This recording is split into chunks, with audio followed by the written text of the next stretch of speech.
Hi, it's been a while. If you can kind of hear it in my voice, yes, I've had vocal cord issues again, and that is part of the reason why I've been gone again since February. Um, through probably most of March and into about 2 weeks, 3 weeks of April, I struggled significantly with vocal cord throat issues. This is probably my third instance in the past probably 6 months, actually 8 months by now, that I've had vocal cord issues that have resulted in losing my voice or just having extreme irritation in my throat. And no one can really figure out why.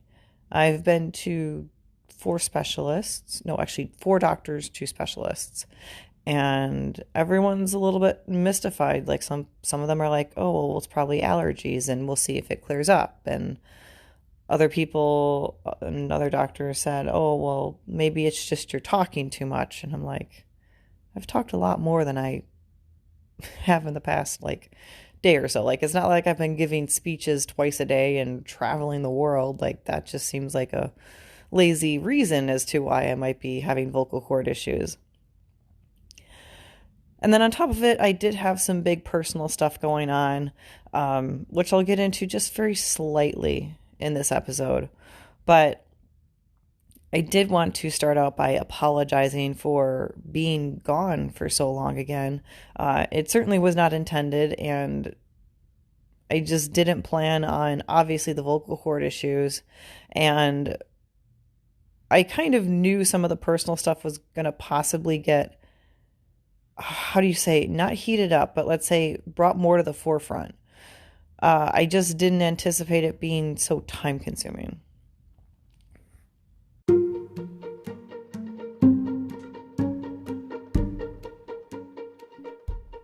Building a real estate portfolio is as much about buying properties as being a de facto entrepreneur. I'm Karina Ufinger. I'm a multi-property investor, rental management company CEO, and also a landlord coach. I'm going to show you the systems and knowledge you need to thrive as a real estate entrepreneur.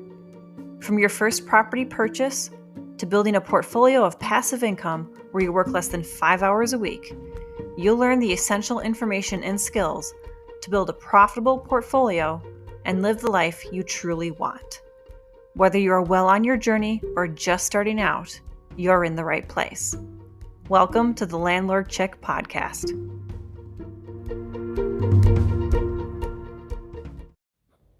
So this is like one of two sort of chatty updates that I'm recording, or I think I recorded part of one prior to having really big vocal cord issues again. But what happens when I have these vocal cord issues is I start to develop like a hoarse or deep voice, and usually what happens is about a week into it, I will start developing a cough, and then at some point, I will end up losing my voice completely for at least one day, and then only have a very minor voice for about a week and a half to 2 weeks. And then it's kind of slowly starts to get better depending on how well I do save my voice while it's recovering from whatever is going on. And also, I've noticed that what I drink or eat kind of plays into how well it recovers too. So, orange juice, not such a great thing for when I'm on the upswing from whatever's going on. It can really set me back. But this is frustrating because nobody necessarily knows for sure what's going on, and we're sort of going through like this trial and error situation with my vocal cords. Now, the other thing that I've been dealing with is personal stuff. You probably don't know that I have what are considered elderly parents, and I'm just kind of beginning to realize that myself. My parents are both in their 70s, and my mother has had some health issues that we've been trying to get to the bottom to and work out. And because of what her issues are, which I'm not going to actually go into detail about out of privacy reasons, But this is normally something the medical community kind of says, hey, there's nothing we can do about it. Just let her sail off into the sunset and that's it. But if you know me or you know my family, that's not exactly how we roll. So we have been delving really, really deep, especially the past 3 weeks. Actually, probably more like five now that I think about it. This is how time just flies when you're so busy. But for the past 5 weeks, we've been diving really headfirst, especially my sister and I, into helping our mother. And this has been sort of something that's affected all areas of my parents' lives. So it's affected their nutrition, what they eat. We've had to make drastic changes to their diet, or ultimately, we're making drastic changes to their diet. But my sister was very conscious of the fact that maybe too much change, especially for my father, who is a meat and potatoes kind of guy, probably wouldn't be the best approach to it. So we've been making small nutritional changes to their lives, but ultimately at the end, it's going to be a big change. We're also making huge changes to their lifestyle, how much particularly my mom uh, engages in various activities, getting them more physically active on a consistent basis, and also looking into not necessarily alternative therapy in the sense of pseudoscience, but we've been evaluating different sort of treatments like regular sauna excursions or hyperbaric oxygen therapy or um, a couple other things. And just we're trying to get the most complete picture of how we can help our mom in a situation where traditionally the medical community says, sorry, there's nothing we can do. And here's the thing. I am an entrepreneur and a real estate investor so that when my family needs me, I can be there for them. Uh, there have been a couple times over the past 5 years that the flexibility that I have has enabled me to help not only my parents, but um, other people in my family. And that is the biggest reason why I do what I do. It's not so that I can necessarily go on a trip whenever I want, or it's not so that I have this massive Scrooge McDuck pool that I'm sitting on, which, spoiler alert, I'm not. But I do this so that I can have the opportunity to help out my family.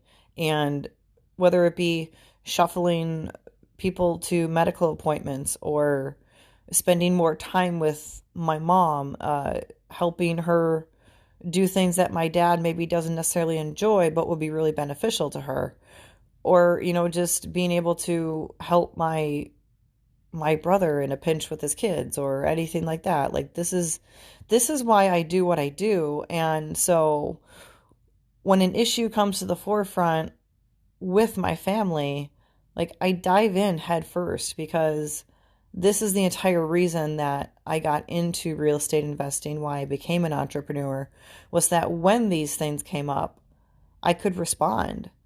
I could help them. I could be of assistance. And so that's where I'd say probably, well, 60% of my head has been. I have had to work on my own vacancies as well in my rental properties because just like everyone else, I'm going through sort of this contractor shortage. So things where I would normally outsource it, like painting a unit or, um, cleaning it, stuff like that, I've had to kind of step in because I've had a dog of a time trying to find people to do these things. So I've been doing the vacancies. I've been recovering from the vocal cord issues. I've been helping my parents. And then there's obviously the normal day-to-day stuff that I've been doing. I've been still a realtor, so I was working with three clients while all this was going on. I've obviously been managing my own properties, managing properties for a couple other people. And it's been really, really hectic and really busy. But the biggest thing that's really prohibited me from recording consistently has been the vocal cord issues. Um, I've had one episode ready to go since before since shortly after the vocal cord issue started, uh, but I just didn't get into the system to upload it. And then when I started having vocal cord issues, I was just like, okay, do I drop the one episode that I have, make it live, and then sort of disappear again for a while? Or do I just not post it, save it because it's still relevant, and then basically say, hey, I'm back and this is what happened? Obviously, because of how this is going and you're listening to this, you can tell which path I ultimately took. I decided to keep the episode, not post it, and then basically just hit the ground running. Number one, when I felt like my vocal cord issues were more than just on the upswing. But then also, number two, when I was done doing a lot of heavy scientific research for what was going on with my mom. And this is 100% a true story. So even though I love research, like I just love when somebody asks me to Google something, and I'm not talking about like Google what's the name of like the Tom Cruise film that I can't think about where he's a bartender. No, I'm talking about like a true like research situation. Like somebody bringing to me, "Hey, can you figure out what the difference is between regular oxygen and hyperbaric oxygen?" Like I love that type of research. So when this stuff started to arise with my mother, I loved getting into the Google searches and reading medical journals and checking out books from the library, taking all these notes, and notes in a very organized fashion, by the way, by denoting what page and what book I got it from, and compiling all this stuff. I really enjoy that type of thing. But at the same time, it was really exhausting because I am learning a lot of words, especially in the medical journals that I had no idea even existed, trying to keep all of these medical terminologies straight, learning them in my head, getting them memorized so that I didn't always have to necessarily look it up every single time that I read it. And it was just this really big undertaking. And when you're doing something on such really a critical thinking level, it's draining. It's like mentally draining. But then there's also this idea that I'm doing all of this because my mother is ill. And that, of course, is a large amount of emotional stress. And, I think I've said this before on this podcast, but there's a distinct difference between professional stress and personal stress. Personal stress is emotional stress. It hits you a lot harder. It's a lot more difficult to recover from, at least in my opinion, and it stays on your mind so much longer. And for me, certainly I've had a huge uptick in emotional stress through this. And that's a stress that is physically exhausting, mentally exhausting, and then I guess you would say emotionally exhausting and soulfully exhausting. Like it drains every fiber from you in every fashion. And that's made it difficult. I've had nights where I've been really tired but not able to fall asleep. I've had days where it's like, man, I wanted to get X, Y, Z, A, B, C, D done, but I only got X, D, and C done because I was so tired, or things kind of came up with my mother. And it hasn't been the best past 4 weeks because I'm someone who's wired to be constructive. If you've watched my Instagram stories when I go on vacation, I'm not one to sit on a beach and read a book while I'm on vacation. Don't get me wrong, I'll read a book while I'm on vacation, and I might do it on a beach, but that's only a small fraction. Like, I am a person who likes to do things. I don't like to sit around and Netflix and chill. So when I've been so exhausted in the evening or even in the middle of the day dealing with some of these things, I have had moments where I've just been like, I can't do it. And I've watched a little bit more Netflix than I normally do, or I've done a lot more like power naps, I call them, where basically I lay down for, Well, I lay down for 40 minutes, but that's to get basically a 20-minute nap based on how long it takes me to fall asleep. So I'm taking these power naps. I'm watching a little bit more Netflix. I'm not being as constructive as I normally would. And then, of course, that begins to mess with my psyche. And then I have to remind myself, well, wait a minute. We've always said we became an entrepreneur for these reasons. So guess what? We're not being as constructive because these reasons are actively happening. But it's been difficult. It's been really difficult because beyond everything else, there's just this pressure that I put on myself to always be productive and always be constructive and have limited downtime where I'm being a sloth. So having a situation where I almost crave being a sloth is very different for me. And it's forced me to kind of reevaluate how I handle myself when I'm very, very stressed. Because when I am very stressed, I need to realize sometimes it's very draining to the point that it makes almost a necessity to this stop, sit down, and do nothing that has to happen. And it's not ideal. It's not ideal for how I'm wired. It's not ideal for this point in my life where I feel like I'm trying to rebuild, and I set some pretty big goals for this year. So it's not ideal that this is going on right now, but it's out of my control. And now I just need to sit back and go for the journey, keep up as much as I can with keeping up with the podcast, keeping up with my networking. If there's anything that kind of falls by the wayside when I'm going through this right now, it is honestly the podcast a little bit, but then it's networking, it's online networking, in-person networking, it's research, listening to entrepreneurial podcasts or real estate podcasts, like listening to that stuff myself just doesn't happen right now because I try to do it even when I work out, and it instantly like compresses on me, and it just feels so stressful.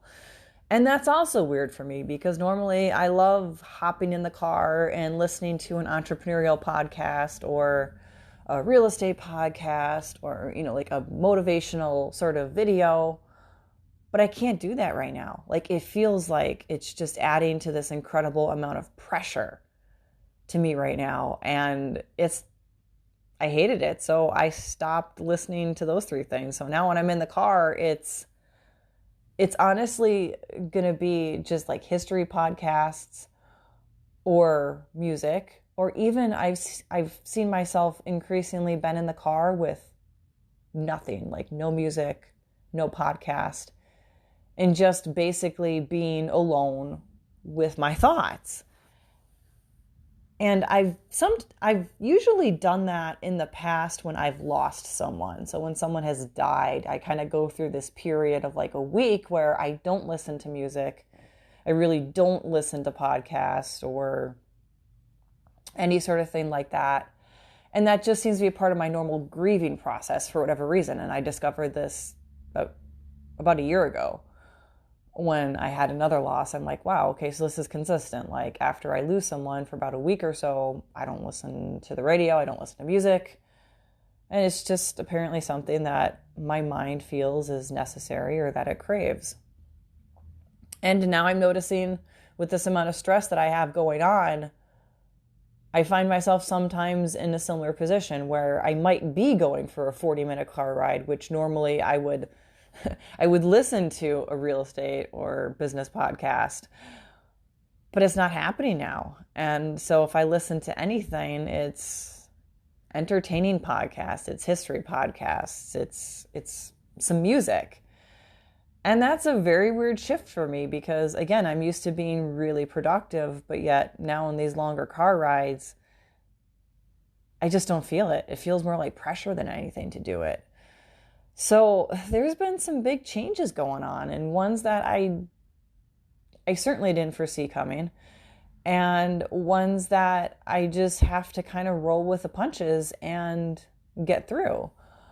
Uh, I was doing really, really good with getting workouts in for honestly like a 16-week period. But then it dropped off. It dropped off because number one, I was working on my vacancies and getting those ready at the very last minute for occupancy because I basically showed them they were like 80% ready to be occupied, one of them. And then the other one, I showed it because I had overflow from the first unit I was renting. There was so many people wanted to see it. I'm like, well, I got this other one. Does anybody else want to see it?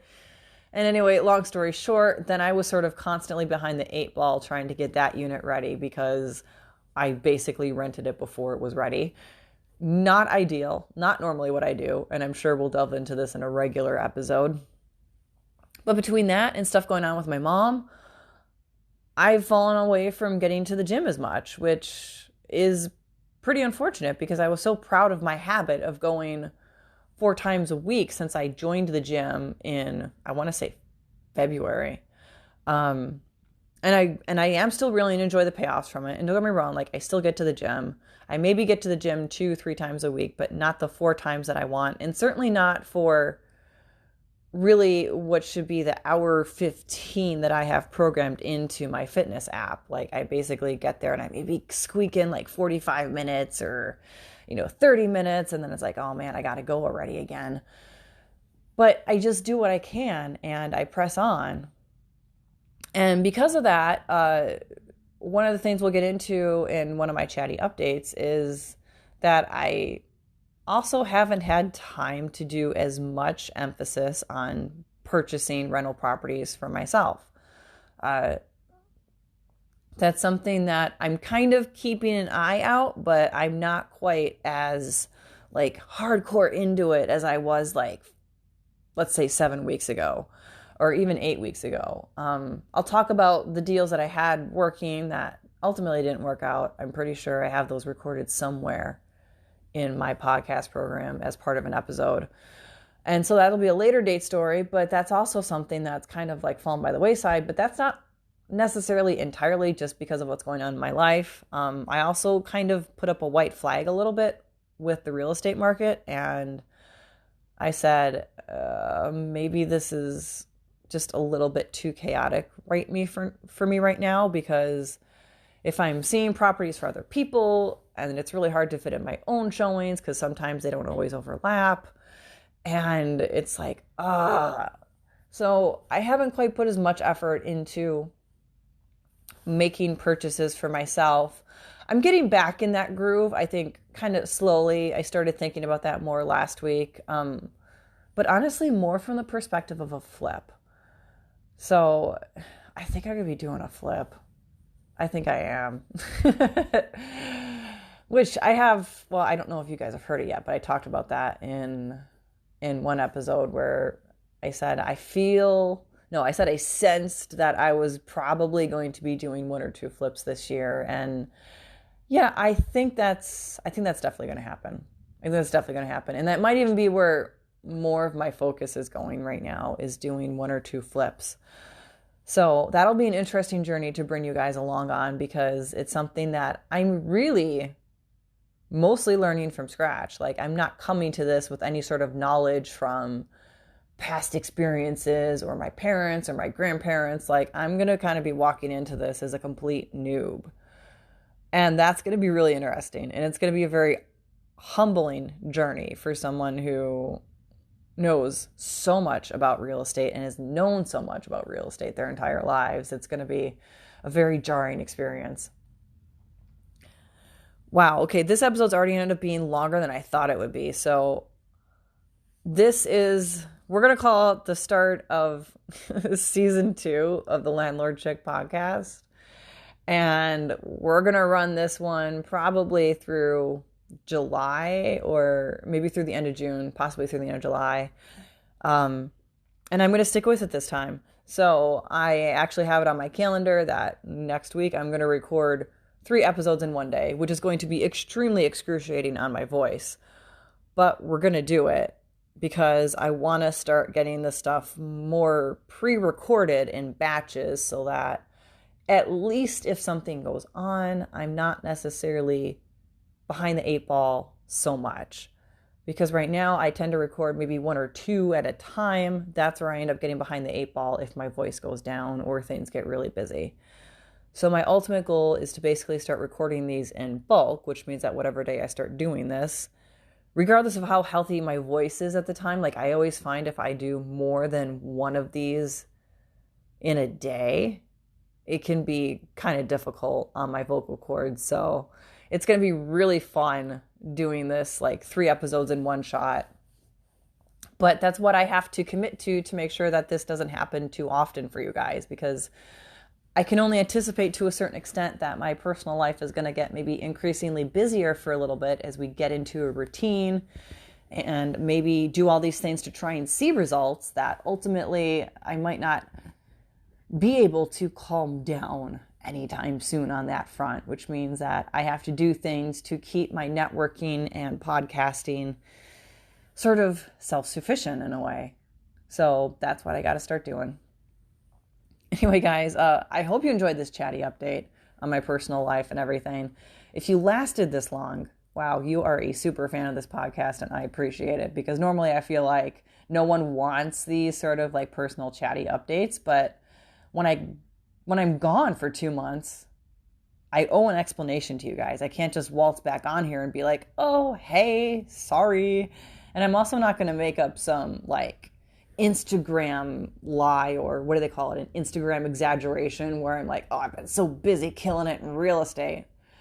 No, I haven't. And I've always wanted this podcast to be honest. Like 2 years ago when we lost one of our pets, one of our first pets, and for me not having children, that was a really, really huge thing. Like I made a small episode out of that on this podcast. So I've always tried to be a little bit more personal and not so like Instagram life with this podcast.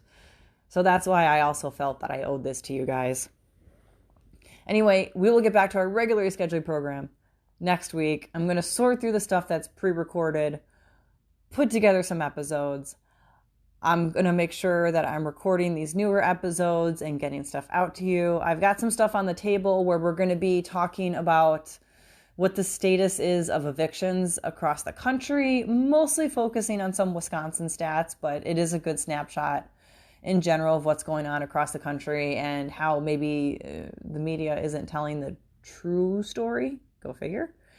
And then I've also got another special episode that is kind of Wisconsin specific. You've probably maybe seen it in the news. There is a landlord from Wisconsin who operates in Milwaukee and Racine. He owns about 8,000 units. But he gained a lot of attention when he became the subject of a 57-page complaint from the Department of Justice. And I thought it'd be nice to kind of delve into that and talk about how, yes, parts of it he's wrong, but other parts of it, I can see how there's a failure in execution, but good intentions. And it's just going to be a really different kind of podcast. And those are some of the things that we have set up, other than just my little chatty update on what's going on in my real estate life. Anyway, guys, thanks so much for sitting through this if you did. Thanks for coming back after a 2-month break, which was completely unintended. And I will see you guys next week. I promise.